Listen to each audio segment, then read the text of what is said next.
Excellences, Mesdames et Messieurs, je suis très heureux de participer à ce side event à l'occasion de la 24e célébration de la Journée internationale des personnes âgées, en tant que première experte indépendante chargée de promouvoir l'exercice par les personnes âgées de tous les droits de l'homme et souhaiter remercier le comité des ONG sur le vieillissement de Genève International Network on Aging, GINA, HelpAge International, l'Organisation internationale du travail OIT et le Fonds des Nations Unies pour la population FNUAP de nous avoir réunis aujourd'hui pour célébrer ensemble cette journée. Le 1er octobre, Journée internationale des personnes âgées, créée en 1990 par l'Assemblée générale, démontre un effort mondial pour sensibiliser les sociétés au sujet du vieillissement et la population et donner de la visibilité aux personnes âgées. À cette époque, il y avait peu d'initiatives qui abordaient spécifiquement les questions liées au vieillissement de la population. Après plus de 20 ans, nous avons maintenant plusieurs mécanismes et institutions comme le Commissariat des Nations aux droits de l'homme, le Plan d'action international de Madrid sur le vieillissement et les groupes de travail à composition non limitée sur le vieillissement, entre autres. La création du mandat de l'experte indépendante chargée de promouvoir l'exercice par les personnes âgées de tous les droits de l'homme fait partie de cet effort mondial d'inscrire le droit de l'homme des personnes âgées à l'ordre du jour de l'agenda de la communauté internationale.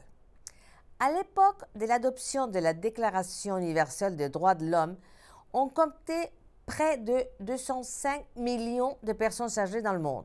Aujourd'hui, on dénombre déjà près de 700 millions de personnes âgées et d'ici à 2500, ce pourcentage doublera, atteignant environ 2 milliards d'individus.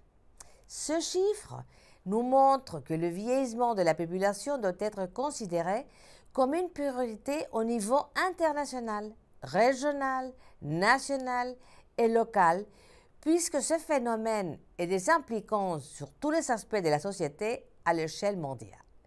Les questions liées au vieillissement touchent ainsi plusieurs domaines: la politique, l'économie, la sociologie, la médecine, la technologie, la recherche scientifique, l'éducation et droits des hommes. D'où l'importance d'avoir une approche globale afin de mettre en valeur les opportunités qui offre le vieillissement de la population. Cette année, le thème de la journée est « N'oublions personne, promouvons une société pour tous ».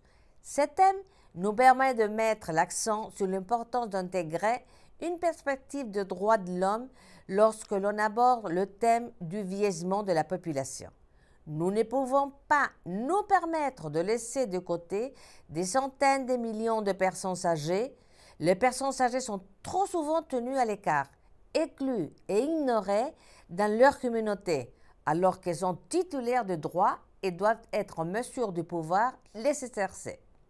Il faut donc changer cette perspective négative sur le vieillissement. Le vieillissement n'est pas une maladie et nous devons agir afin de changer les attitudes à ce sujet. Dans ce sens, principalement depuis 1948, plusieurs instruments internationaux et régionaux ont été adoptés pour les États, visant à protéger et à promouvoir les droits de personnes âgées, puisque l'universalité d'indivisibilité et l'interdépendance sur le principe, celles qui forment les essences de tous les droits de l'homme.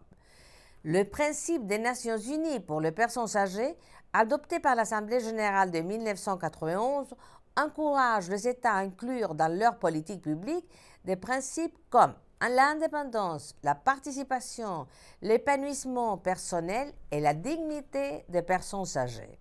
La dignité de toutes est la pierre angulaire qui doit guider toutes les politiques publiques et tout programme lié au vieillissement. Une société pour tous les âges implique le respect de la vie, l'intégrité des personnes, l'inclusion sociale, l'économie et politique, entre autres.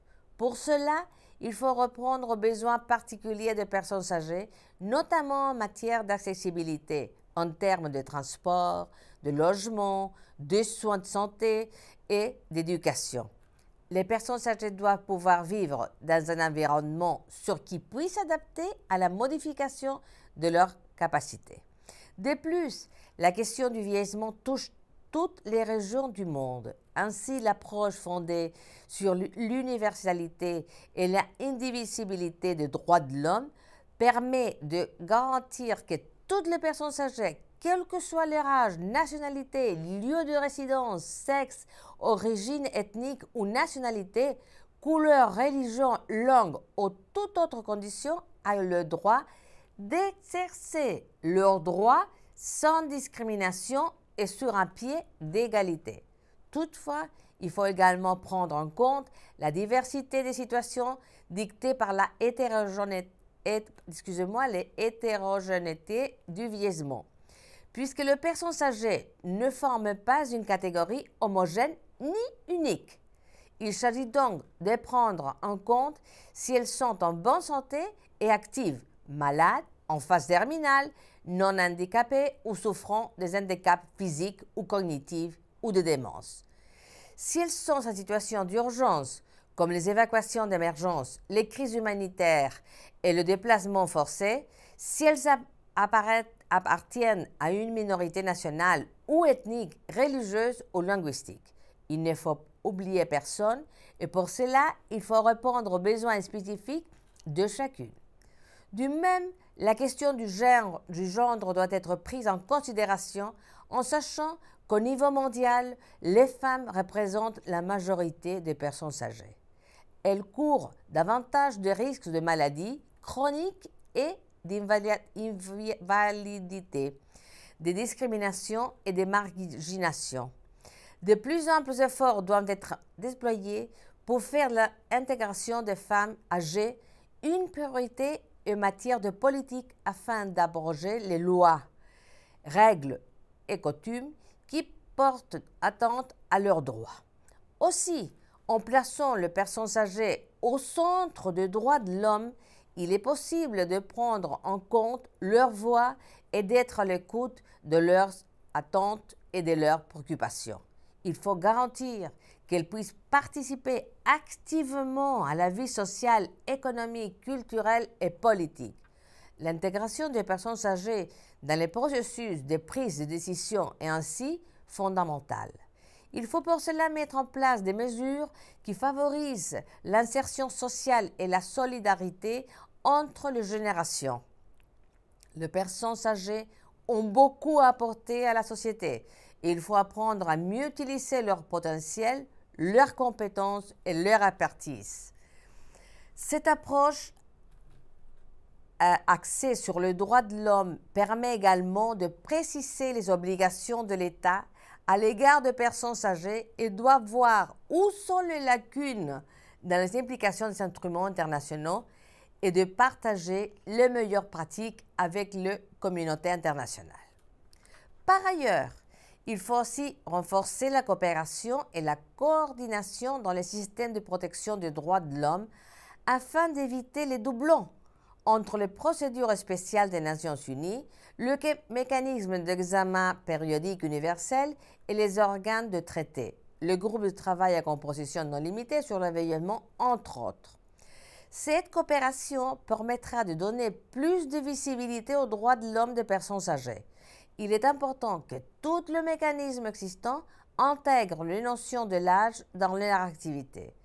Les synergies entre les acteurs permettront de sensibiliser les publics et de protéger les personnes âgées. La création de ce mandat nous permet d'avancer dans cette direction. En effet, dans l'exercice de mon mandat, je vais analyser la mise en œuvre des instruments internationaux en vigueur concernant les personnes âgées et recenser les meilleures pratiques contenues dans les lois destinées à promouvoir et à protéger les droits des personnes âgées ainsi que les lacunes dans les applications de ces lois. Je vais également analyser les incidences sur le droit de l'homme de la mise en œuvre du plan d'action international de Madrid sur le vieillissement. Par ailleurs, le Conseil des droits de l'homme m'a chargé de faire connaître les obstacles que les personnes âgées rencontrent dans l'exercice de tous leurs droits de vieillir, à ce qu'elles soient informées de ce droit. Dans les 3 prochaines années, je compte sur la coopération de tous les acteurs.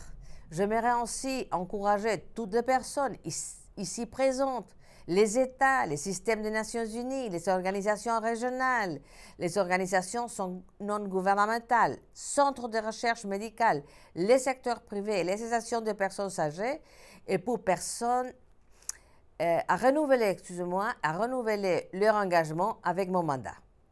Le partage d'informations est essentiel afin de connaître les différentes réalités du vieillissement et d'identifier les meilleures pratiques et les problèmes que les personnes âgées sont confrontées dans le monde entier. À cette journée, j'aimerais appeler les États à inclure les droits de l'homme dans les personnes âgées dans le programme de développement pour l'après 2015. Unissons nos forces afin de permettre que toutes les femmes et tous les hommes puissent vieillir dans la dignité dans une société pour tous les âges. Pour conclure, permettez-moi de citer le philosophe Cicéron qui disait « La vieillesse est noble lorsque se défend elle-même. Garde ce droit, ne se vend à personne et jusqu'à dernier souffle domine sur les siens. » Je vous remercie.